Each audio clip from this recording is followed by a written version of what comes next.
Included for 1 year. Additional lines just $30 each. Click, call, or visit a Spectrum store today.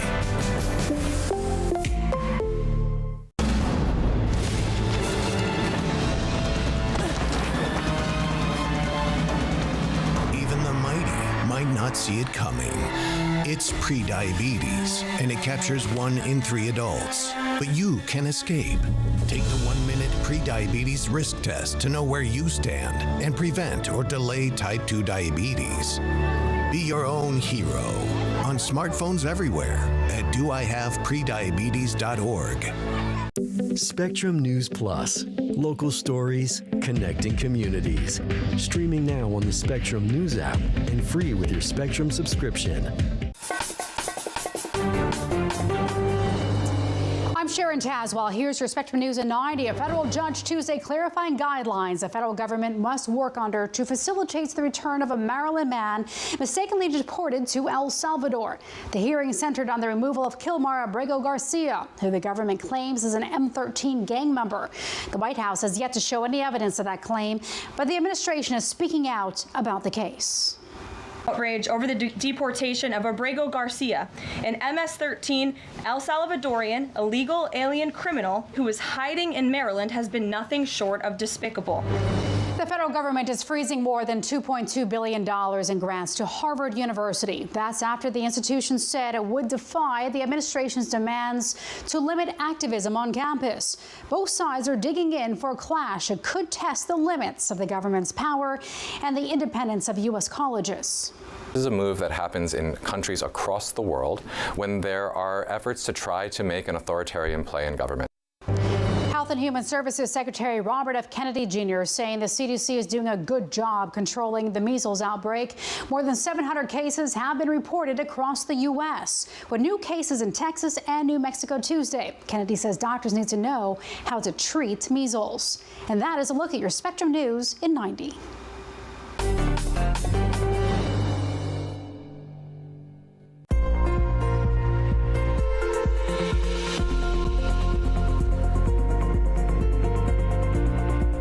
I'm meteorologist Brittany Hamilton. Taking a look at our forecast focus, we have a few areas to keep an eye on in the Northeast. Some storms as well as some snow showers on the cooler side. Behind that front, a warming trend later in the week for the Central Plains. And we will be watching another storm system that could have the chance for severe weather as we get into Thursday and Friday.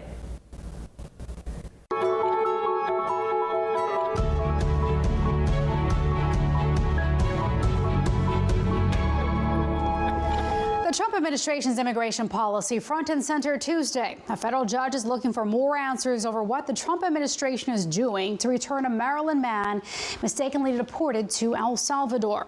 Plus, another round of protests in New York City following the detainment of a Columbia University student by immigration authorities. And it comes as Harvard is pushing back against the administration's demands for policy changes after pro-Palestinian protests. Thanks for joining us. I'm Sharon Tazwell. More on a legal battle brewing between Harvard University and the Trump administration in just moments. But first, a federal judge appears set on providing the U.S. government a set of guidelines that the administration must operate under to facilitate the return of Kilmar Abrego Garcia. Our national political reporter, Taylor Popolars, is at the White House and has more on how the Trump administration continues to defy court orders. An emotional plea Tuesday from the wife of Kilmar Abrego Garcia, the Maryland man deported to El Salvador's infamous mega prison, where he remains despite the Supreme Court and a lower court saying he should be brought back. And I find myself pleading with the Trump administration and the Bukele administration to stop playing political games with the life of Kilmar. Abrego Garcia was one of the more than 200 people the Trump administration sent to El Salvador's notorious prison under an 18th century law granting a president extraordinary powers in wartime. He was living in Maryland illegally, but had been given protective status by an immigration judge in 2019 to stay in the U.S. with his American wife and children. A government informant once accused Abrego Garcia of being an MS-13 gang member, but he has always denied it, and no additional evidence has emerged. The White House press secretary repeatedly claimed Tuesday that he is a gang member and a terrorist whose deportation was inevitable. There is never going to be a world in which this is an individual who's going to live a peaceful life in Maryland because he is a foreign terrorist and a MS-13 gang member. Former federal prosecutor Lindsey Barron says that has not been determined by a court of law. If the government wanted to prove he's a gang member, again, there's a process for doing that. You hold a hearing, you put up evidence, a judge makes a finding.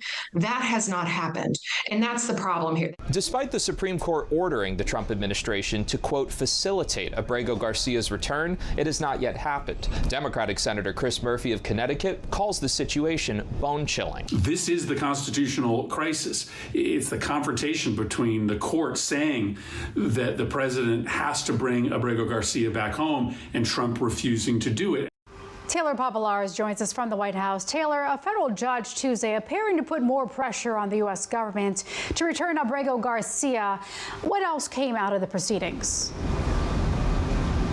Yeah, this was a really interesting hearing, Sharon. The judge is not pleased with the Trump administration, despite a lower court and the Supreme Court ordering the White House to, quote, facilitate the return of Abrego Garcia, that they've basically done nothing in response to that. And this federal judge mapped out that over the next 2 weeks, she wants the Trump administration to basically lay out all the information and evidence that they have to explain what led to this deportation and then what is being done to facilitate his return. Abrego Garcia's family and legal team were present in this hearing. His wife, you heard from her right beforehand, but basically over the next 2 weeks, more information is expected to be presented. If not, the judge has threatened to hold members of the Trump administration in contempt of court if they don't comply.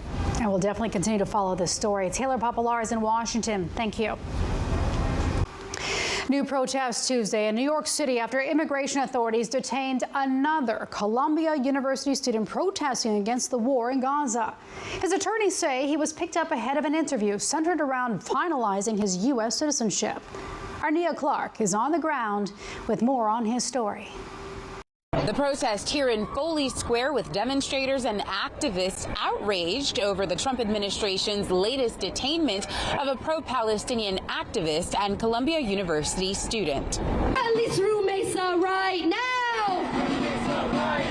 He was a very visible person in the movement for Palestine on campus. Grant Minor participated in protests at Columbia University with student Mohsen Moudawi, who was arrested and detained by Homeland Security officials Monday. We demand the release of Mohsen Moudawi, Mahmoud Khalil, Rumeysa, and all the student activists who are being targeted by the Trump administration, being made an example of for standing up against the U.S.-Israel genocide in Gaza. Minor joined other activists Tuesday in Foley Square after Moudawi was arrested in Vermont during what was supposed to be a naturalization interview, a crucial step in the process to becoming a U.S. citizen. The friend who took video of the arrest says Moudawi has been in the U.S. for 10 years. Students, you make us proud!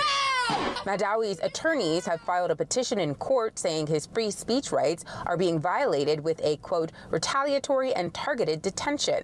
On Monday, a federal judge issued an order barring the government from relocating him out of Vermont or out of the U.S. pending further review of the case. Hands off Mohsen!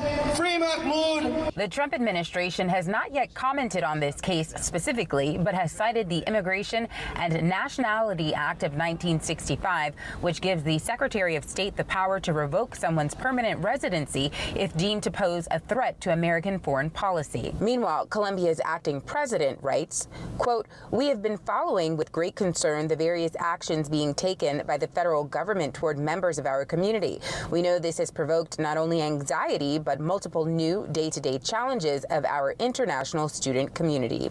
Nia Clark, Spectrum News. And we are following a political showdown between the Trump administration and Harvard. The president is threatening to tax the university as a political entity after the institution rejected the administration's demands seeking policy changes. The move resulted in the administration freezing $2.2 billion in federal funding. Harvard appears to be the first elite U.S. university to rebuke the White House's demands. Trump officials say the policy aims to combat anti-Semitism. However, Harvard University officials say it's a violation of free speech. This is a clear, unquestionable violation of First Amendment rights.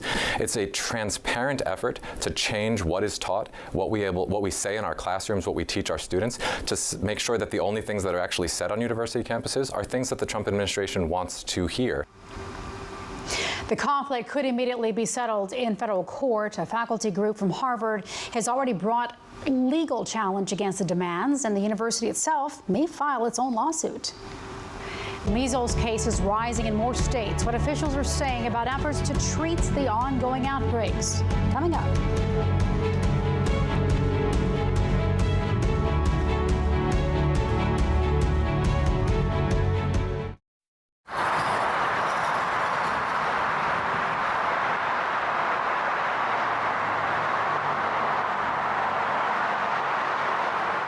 We said we'd never break the 3-second rule. Never do that. And never become a minivan mom. Hey, Chris. As parents, we say never a lot, but never happens.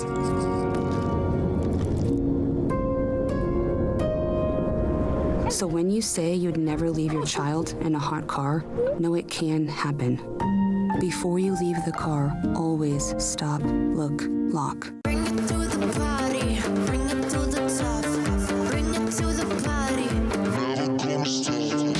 Enjoy, unwind, connect with Spectrum TV on Demand. From the latest hit movies you've been waiting to watch to your favorite comfort shows and more, all available instantly for you to stream. Create the all-around entertainment experience you've always wanted with Spectrum TV on Demand. Browse over 80,000 on-demand titles today. I'm an ex-drug dealer, and I'll be your sub today.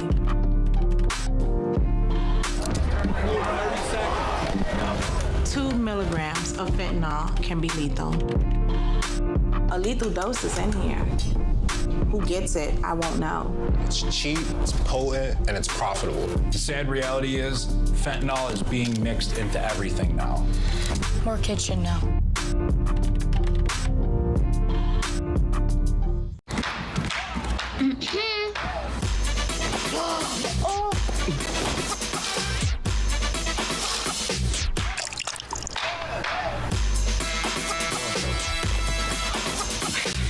You're not gonna get it all right.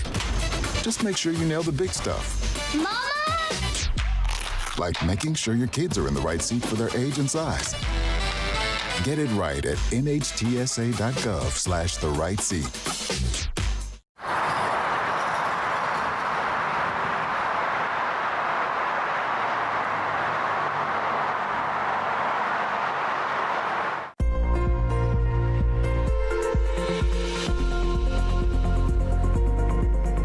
Thanks for joining us for your Weather on the Ones. I'm meteorologist Brittany Hamilton. We're starting off with our departure from normal and a couple of areas I want to point out. Denver. Next couple of days, Wednesday, Thursday, temperatures between, I would say, 8 to 20 degrees above average. But then by Friday, 25 degrees colder than average for this time of the year. A couple of other areas like Kansas City, around 20 degrees warmer on Thursday, almost 20 degrees warmer in Chicago by Friday, but we're starting off a little cooler this week. And then we'll see a cool down as well for Billings. We'll see temperatures slightly above average for Wednesday, but then as we get into Thursday and Friday, colder air settling in. So big warm up for the plains, but a cool down in parts of the west. As we look at satellite and radar, we've been watching this low pressure system move through parts of the Great Lakes region, bringing some snow, also rain and thunderstorm activity for parts of the Northeast. Now on the backside of that, we will see some more snow showers for upstate New York, also getting into New England. Now as we look at elsewhere, Four Corners region, light showers, moderate showers popping up there, and we'll continue to see that for the next day or so. But as we look at parts of the Northeast as we get into later tonight and early Wednesday, we'll continue to see that snow developing for parts of upstate New York, New England. That low is going to eventually pull off the coast. Then we turn our attention to what's going on in the west. So we will likely see snow in areas like Wyoming and Colorado, but also for parts of the plains and the Midwest, we'll be looking at that chance for strong and maybe severe storms. A lower end risk, but still something to keep an eye on. In terms of snowfall totals, this is really going to go only through Wednesday. But we could see a couple of spots that get close to a foot of snow by the time this is all said and done. Looking at highs for Wednesday, 68 in Raleigh, New York, 53 with some cloud cover around, 76 in Kansas City, and near 90 in Dallas.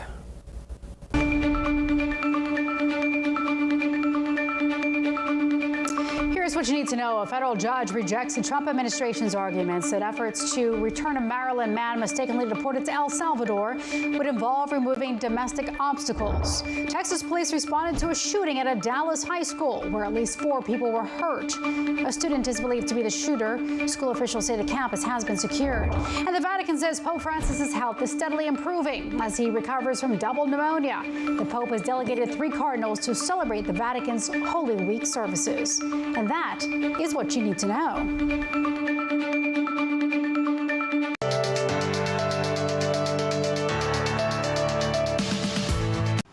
Health and Human Services Secretary Robert F. Kennedy Jr. says the CDC is doing a very good job of controlling measles, despite an outbreak that has infected hundreds of Americans. As Ariel Wessler reports, Kennedy recently endorsed the measles vaccine after an outbreak in Texas killed a second child.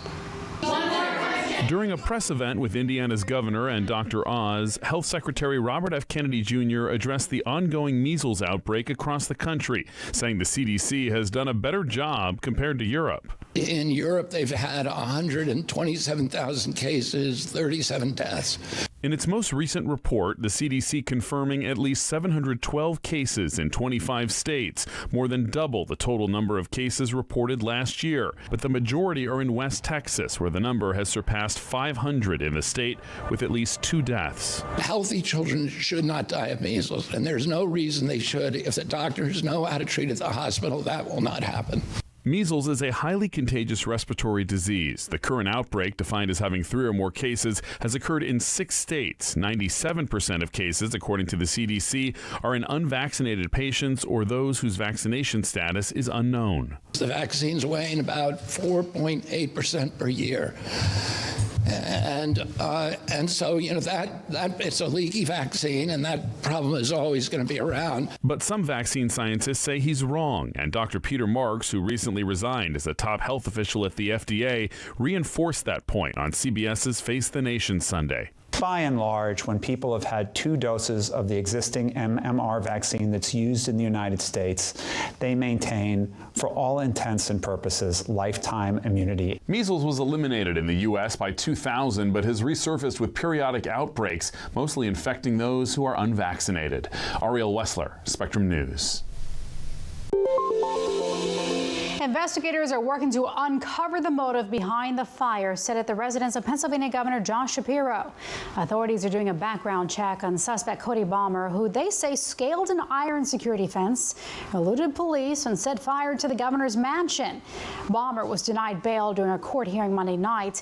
He did not enter a plea to the charges he faces, including attempted murder, terrorism, and arson. A security expert says the attack was preventable. Breaking the glass window should have triggered something, and it didn't. And so I'm sure they're going to be looking at this, but this is really what we call a near miss in terms of security. Balmer's mother says she made calls recently about his mental health issues, but Balmer told a judge he did not suffer from mental illness. Jury selection has begun in the retrial of Hollywood mogul Harvey Weinstein, and many potential jurors have made it clear they cannot be impartial. Last year, New York's highest court overturned Weinstein's 2020 conviction and 23-year prison sentence and ordered a new trial. On Tuesday, more than a dozen people from the jury pool raised their hands when the judge asked if anyone felt they couldn't be fair in judging Weinstein. Weinstein has pleaded not guilty and denies all sexual assault allegations. Weinstein is also appealing a rape conviction and prison sentence in Los Angeles. New details in the death of actor Gene Hackman and his wife, Betsy Arakawa. A new report released Tuesday details some of the latest emails and internet searches by Arakawa. The report says she was searching the internet for information on flu and COVID-like symptoms and breathing techniques. She died from a rare rodent-borne disease that can lead to a range of flu-like symptoms. A recent report from the New Mexico Department of Health found a live and dead rodent and a rodent nest found in detached garages. Gene Hackman is believed to have died a week after his wife of heart disease and Alzheimer's complications. UConn star Paige Becker set to begin her WNBA career. All the hype and reactions from fans as she heads to Dallas. Just ahead.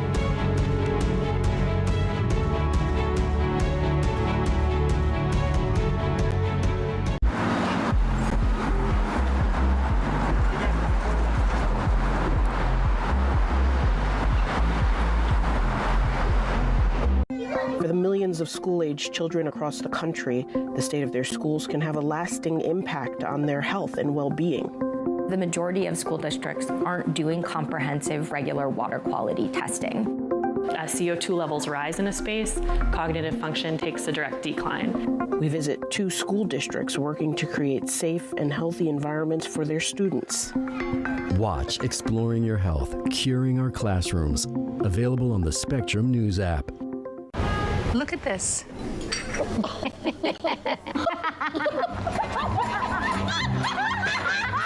Sunshine, lollipops, and rainbows. Everything that's wonderful is what I feel when we're together.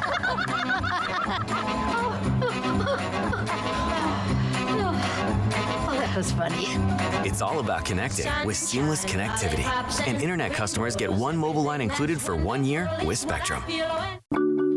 I tell my son, I love you every single day. Now, my dad has never said that to me. Not because he doesn't love me, but because culturally it wasn't comfortable for him. Now that he's a grandfather, he says, I love you to my son every time he sees him. My advice to all the fathers out there, forget the cultural restrictions. They grow up way too fast for you to waste even a single precious moment. Food isn't just fuel to live, it's fuel to grow. My family relied on public assistance to help provide meals for us. These meals fueled my involvement in theater and the arts as a child, which fostered my love for acting. The Feeding America network of food banks helps millions of people put food on the table. When people are fed, futures are nourished. Join the movement to end hunger, and together we can open endless possibilities for people to thrive. Visit feedingamerica.org/actnow.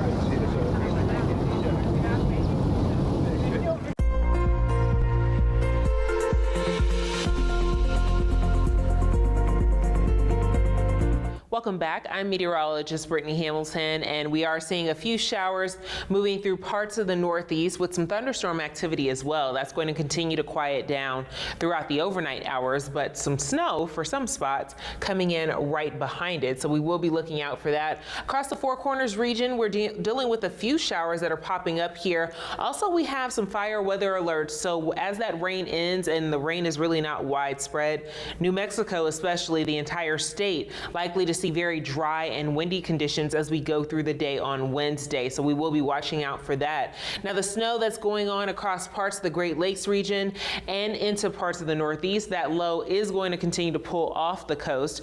But as we look ahead to Thursday, we're talking about that chance for severe weather. It is a 2 on a scale of 1 to 5. So we have areas like Nebraska as well as Iowa included in this level 2 risk, with the main threats being wind and very large hail. So we will be watching this system pretty closely. Kansas City sort of on the fringe of being in that marginal risk very late Wednesday night going into Thursday.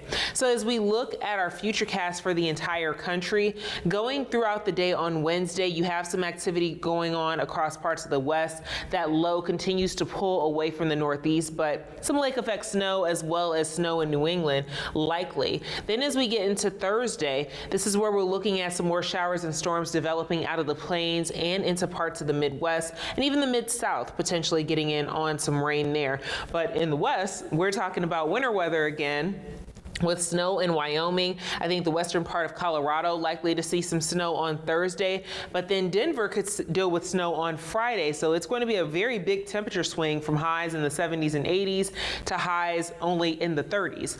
Now, as we look at Friday afternoon, elsewhere we have some showers and storms across areas like Wisconsin, moving through the Great Lakes, and then another system setting up that could bring rain from parts of the Northeast all the way back into Texas. So some things to watch as we go into the end of the week, but things are just fairly quiet for much of the week. But by Friday, you see that snow in Denver, 35 degrees with those snow showers, 79 in Chicago with a chance for rain and storms, 84 in New Orleans, 81 in Raleigh, and a high of 66 with some sunshine in New York.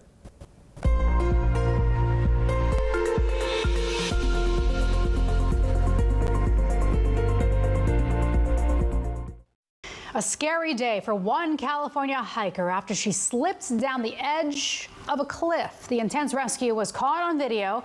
The hiker was on the Pacific Crest Trail Sunday when she slipped and was left clinging to a rock. Well, while stuck, she managed to send a text to 911, and a police chopper quickly came to save the day. The rescuer hugged the exhausted hiker so she wouldn't fall further down the cliff and then helped her back to the top. A first for a female Army Ranger. First Lieutenant Gabrielle White competed in the annual Best Ranger competition this past weekend.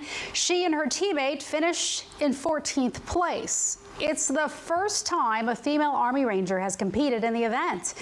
It puts some of the Army's most elite forces through a grueling 3-day course, testing their physical fitness, weapon skills, and also endurance. Out of 52 teams competing, only 16 finished. Female soldiers were not allowed to be Army Rangers until 2015. UConn's Paige Bueckers is set to begin her WNBA career after being drafted #1 overall by the Dallas Wings Monday night. Spectrum's Adam Rosso shows us how fans at the team's draft party were feeling after the big announcement. With the first pick in the 2025 WNBA draft, the Dallas Wings select Paige Bueckers.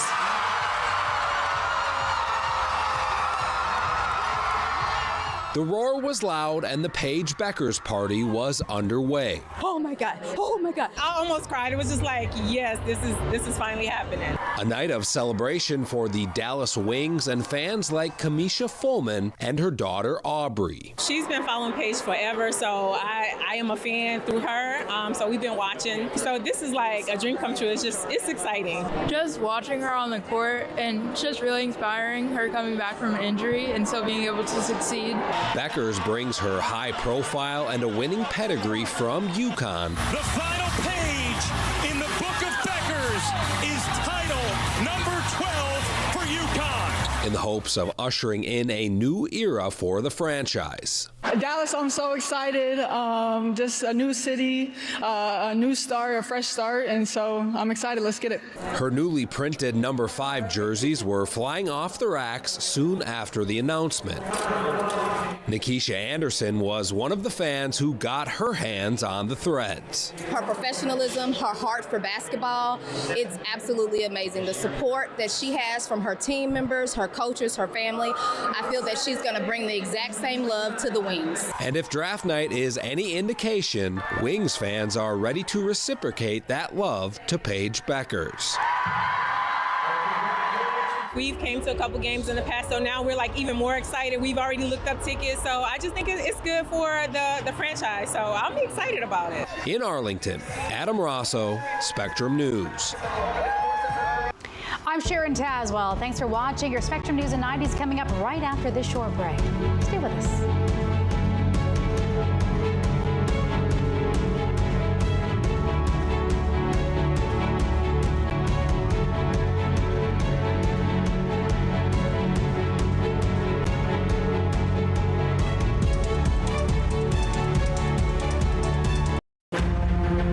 Friday nights, The Big Deal with Errol Lewis, where Spectrum News' local political journalists break down the most important issues shaping our nation.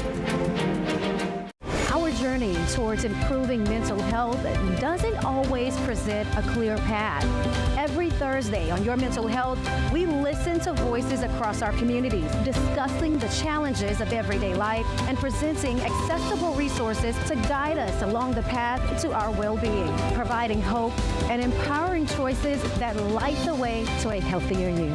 Your Mental Health with Dr. Nicole Clark, Thursdays on Spectrum News Plus, available on all your favorite devices. It's game time at the arena, and 20,000 fans are looking for a win. With an ultra-high-speed network and seamless Wi-Fi, fans can get in the door fast and share the game's best moments in real time. And with Spectrum Business committed to keeping them connected 100% of the time, they won't miss a second of the action. A secure, reliable connection from Spectrum Business means the fan experience is a guaranteed win.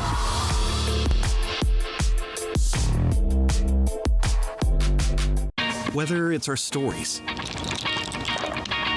the warmth of our laugh, or our family's secret sauce, we all bring something different to the table. So make some space. The power of connection is waiting right outside your comfort zone. Learn how you can help strengthen your community at belongingbeginswithus.org/teamup.